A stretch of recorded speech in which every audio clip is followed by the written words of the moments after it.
उत्तर प्रदेश से कांग्रेस की विधायक आराधना मिश्रा मोना इस वक्त हमारे साथ मौजूद है बातचीत के लिए। मैम, ओम प्रकाश राजभर आखिरकार एनडीए में शामिल हो चुके हैं, किस तरह से आप देख रही हैं इसको? देखिए, वो जहां से आए थे, अगर आप 2017 में वो बीजेपी के साथ चुनाव लड़े थे, उनकी पार्टी में शामिल थे, मंत्री थे।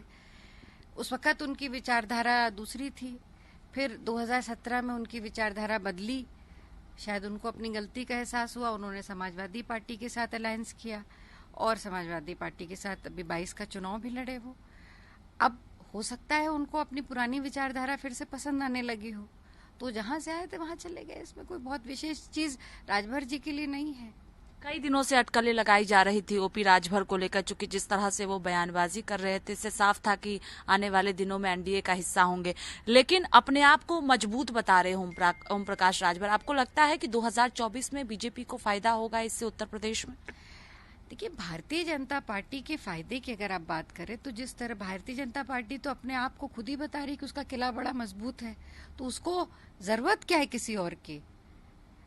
इसका मतलब कहीं ना कहीं चाहे वो राजभर जी की पार्टी हो जो अभी तक दूसरे अलायंस में थी, या और ऐसे दल हो जो अलग अलायंस में, अगर भारतीय जनता पार्टी अब 2024 को चुनाव को देखते हुए कहीं ना कहीं उनको घबराहट हो रही होगी, तभी वो इस तरह के अलायंसेस को तोड़ रहे हैं, जैसा उन्होंने महाराष्ट्र में किया। तो ये तो भारतीय जनता पार्टी की पुरानी रणनीति रही है हमेशा से। वो अब समय और करीब आने देखिए कहाँ कहाँ ईडी और सीबीआई पहुंचती है, कहाँ इनकम टैक्स पहुंचती है, कितने विधायक कितने एमपी टूट करके मजबूरी में उनके सामने नतमस्तक होते हैं। तो ये तो पुराना हथकंडा है। पर चुनाव के पहले 24 के वो कुछ भी कर लें, पर जब 2024 का चुनाव होगा तो देश की जनता वोट देगी। और जनता पिछले कई सालों से, 4-5 सालों से जो बीजेपी का मोडस ऑपरेंडी रहा है उसको देख रही है। उसके लिए लोकतंत्र में कोई जगह नहीं है, उसको माफ नहीं करेगी। आपको क्या लगता है क्यों ओम प्रकाश राजभर एनडीए का हिस्सा हुए? चूंकि गृह मंत्री अमित शाह ट्वीट करके कह रहे हैं कि ओम प्रकाश राजभर के आने से उत्तर प्रदेश में और मजबूती मिलेगी बीजेपी को। मैं फिर इसको दोहराऊंगा कि बीजेपी को तो अभी तक यही बताया जाता था, प्रदेश का नेतृत्व भी यही कहता है, देश का नेतृत्व भी बीजेपी का यही कहता है कि बीजेपी आज भी 400 प्लस पे चल रही है। तो उनको अलायंस की जरूरत क्या है? उनको नए लोगों को की जरूरत क्या? उनको दूसरे पार्टी के विधायकों और एमपीज को पोर्च करने की क्या जरूरत है? तो ये स्पष्ट है, मैं तो कहूंगी कि बीजेपी के नेताओं में घबराहट दिखाई दे रही है। और ये जो जिस तरह से वो लोगों को पोर्च कर रहे हैं, दबाव डाल करके अपने साथ ला रहे हैं, और उनको लाने का मकसद सिर्फ इतना ही है कि वो चाहते हैं, उनको कहीं ना कहीं इस बात का डर होगा, उनको इस बात की सूचना होगी कि उनका किला ढहने वाला है। तो उस किलों को के खंभों को मजबूत करने के लिए वो उधार के ईटा पत्थर और गारा लेकर के उसको अपने किले को मजबूत करना चाहते, पर ये चलेगा नहीं। मैम, इसके साथ ही जो विधानसभा चुनाव की बात करें तो जब जो नेता छोड़कर गए थे बीजेपी को, अब वो वापसी की तरफ है और बीजेपी लगातार छोटे छोटे दलों को साथ लाने की तैयारी में है।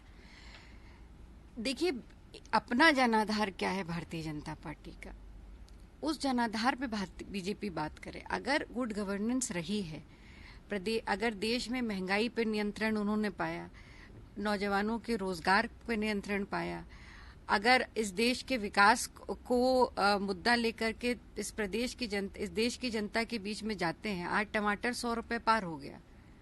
आज दिल्ली प्रदेश में बाढ़ की इस तरह की स्थिति है, मणिपुर जल रहा है, महाराष्ट्र में आपने डेमोक्रेसी की हत्या कर दी।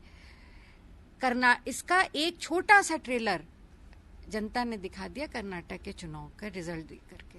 तो कहीं ना कहीं बीजेपी इन सारी चीजों का जवाब नहीं दे पा रही है, उसका सामना नहीं कर पा रही है। इसलिए अब वो कहीं और दलों के साथ मिल करके अपनी जमीन को मजबूत करने की कोशिश कर रहे हैं।